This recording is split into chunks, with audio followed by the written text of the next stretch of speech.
បងធំអាមេរិកហាមឃាត់ការនាំចូលអំបិលពីកសិដ្ឋានដ៏ធំមួយរបស់កូរ៉េខាងត្បូងជុំវិញការព្រួយបារម្ភអំពីពលកម្មដោយបង្ខំ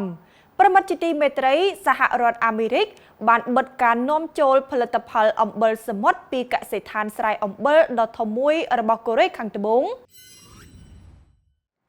ដែលត្រូវបានចោទប្រកាន់ពីបទប្រើប្រាស់ពលកម្មទេសកលខណៈរដ្ឋធានីសេអ៊ូលក្លាយជាដៃគូពាណិជ្ជកម្មដំបូងគេដែលត្រូវបានចាត់វិធានការដាក់ទណ្ឌកម្មប្រឆាំងនឹងបញ្ហានេះអស់រយៈពេលជាច្រើនទសវត្សរ៍លើកសិដ្ឋានស្រែអំបិលនៅកោះដាច់ស្រយាលមួយនៅឆ្នេរសមុទ្រភាគនិរតីនៃប្រទេសកូរ៉េខាងត្បូងភ្នាក់ងារគយនិងកិច្ចការការពារព្រំដែនសហរដ្ឋអាមេរិកដែលហៅកាត់ថា CBP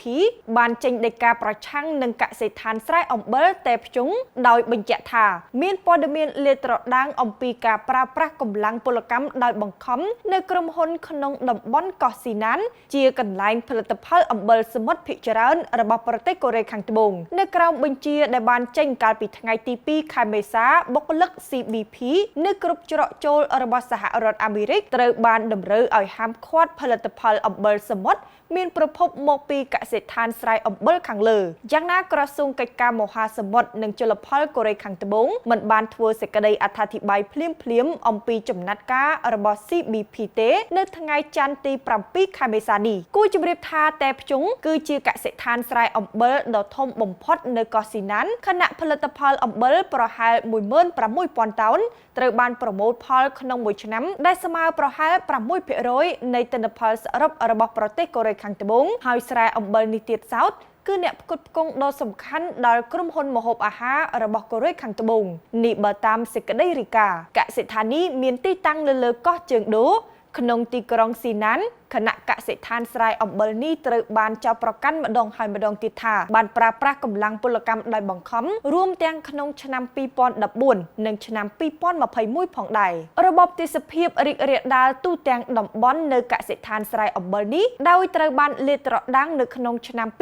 2014នៅពេលដែលជនរងគ្រោះទេសភាពរាប់សិបនាក់ភាគច្រើនជាជនពិការត្រូវបានជួយសង្គ្រោះពីកោះនេះបន្ទាប់ពីការស៊ើបអង្កេតដោយប៉ូលីសដីគោកយ៉ាងណាប្រតិបត្តិនេះនៅតែបន្តបើទោះបីជាមានការលាតត្រដាងនៃរបបទេសភាពនិងកម្លាំងពលកម្មដោយបង្ខំក៏ដោយមេធាវីឆយចុងយូជាសមាជិកម្នាក់នៃក្រុមមេធាវីនិងសកម្មជនដែលបានដាក់ញត្តិទៅ CBP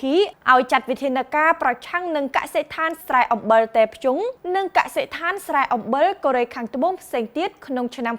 2022បានសម្ដែងក្តីសង្ឃឹមថាការហាមឃាត់ការនាំចូលទៅកាន់សហរដ្ឋអាមេរិកនិងបង្កើនសម្ពាធលើប្រទេសកូរ៉េខាងត្បូងឲ្យចាត់វិធានការប្រកបដោយប្រសិទ្ធភាពបន្ថែមទៀតដើម្បីលុបបំបាត់របបទេសភាពជាចុងក្រោយលោកឆយបានសង្កត់ធ្ងន់ថាចាប់តាំងពីការលាតត្រដាងនៃបញ្ហានេះនៅក្នុងឆ្នាំ